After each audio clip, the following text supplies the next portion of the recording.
After you told me you lack all compassion, you followed it with, fake compassion is what causes pain, and all I could think was, damn. You finally understand how I felt. How you could leave me flowers, but they never really meant anything when every I love you fell from your mouth like wet sand. Always pushed out and plummeting, sharp rock and broken shell, always gritty, greedy, and grieving. But I guess we don't have to talk about this anymore. Why don't we just go back to our first text, coming in at 3 p.m. to the, why can't you just dress normal for once? Why can't you just have a real job? I'm not going to change. You're just being dramatic. Quit being emotional. I'm sorry. It won't happen again. I'm sorry. It won't happen again. I'm sorry. It won't happen again.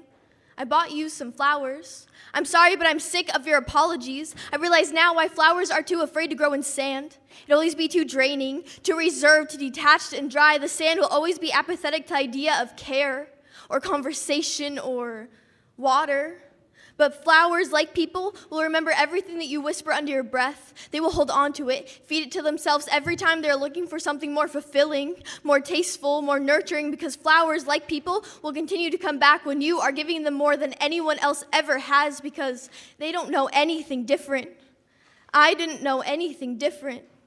But flowers, like people, will lose the most beautiful parts of themselves when you choose to love them jokingly, because they're always willing to drop the parts that you don't love, even if that means to wilt too early, and I guess that's why the lilies weep and mourn and wail. Maybe they too feel like you've just killed their lover.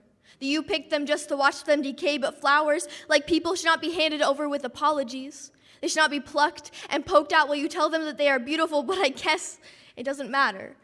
Because in the end, my decisions are never the right ones, and you were obviously the better choice, but you wanted to keep me in a vase.